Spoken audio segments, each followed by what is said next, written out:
Motor World was quite a prominent premises in town. We had a little bit of a pot of money at the time from the former Oswestry Borough Council, so we used that just to remove the old sign and to put just to paint it a plain blue so that it didn't look so messy.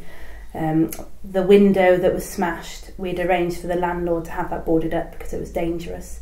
We'd hoped that they would repair it, but at the time they said they'd rather just board it up.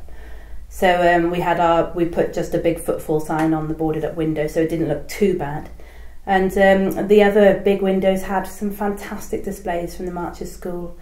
And consequently that premises has now been sold. This is a year on. That premises is now a very attractive looking estate agents and looks absolutely fantastic.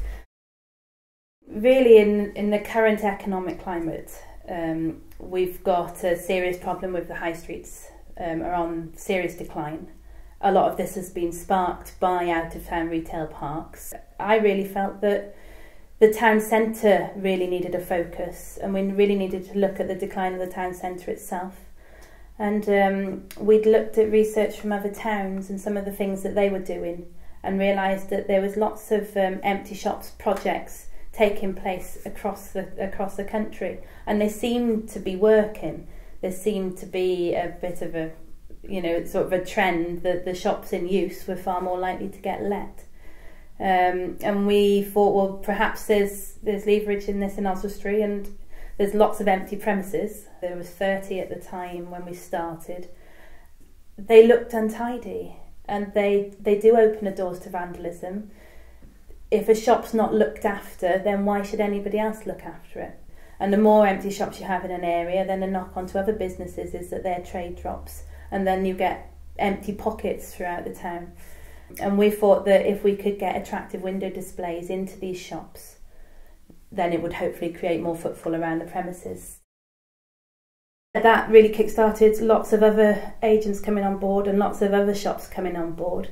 Footfall now has, I think it's 6 premises within Oswestry, with rolling exhibitions that we try and change every 6 weeks. The community benefit could be massive.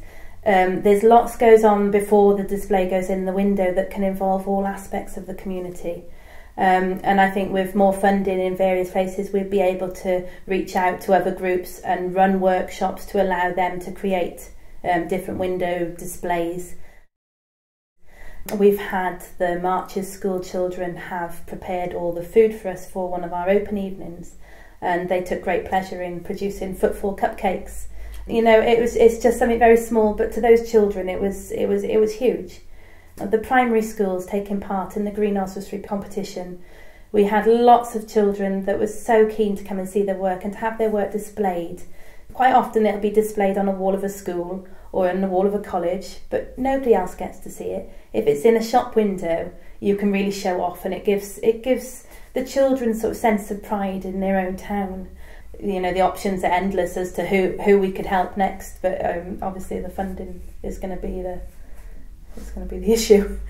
So the whole system means that it's always rolling. We're always in different places in town.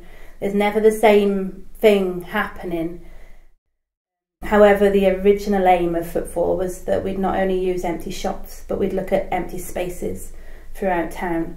And then it would open the doors to different kinds of art, of installation, of even sort of public performances and performing arts on the streets.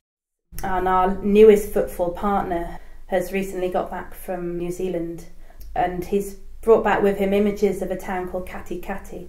Now this town in the late 1990s was in serious decline. And since then, they've now had 47 murals. They really sort of tell the whole story of the town. This town now attracts thousands of visitors from all over the world. And we felt really, it could be something that Oswestry could become known for. It's currently got a fantastic art scene, and it's steeped in history, be it railway history, in the English-Welsh heritage history. We have started our first mural, which is on a very tired street in Oswestry, but it is a main thoroughfare connecting to main retail centres. But the wall we've chosen was a very old bricked up wall with lots of concrete, and the way the wall is lends itself really nicely to a train.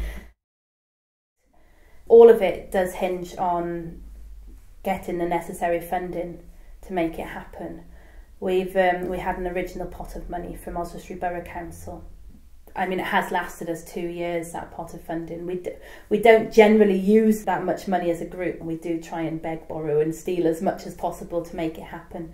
So it's not, you know, a really costly project. It's all about needing display material and notice boards and things to put things on to make the windows much more attractive. And obviously we'll be needing to use artists to help with the mural project, so that they're attractive murals and they really sort of depict the history of Oswestry properly.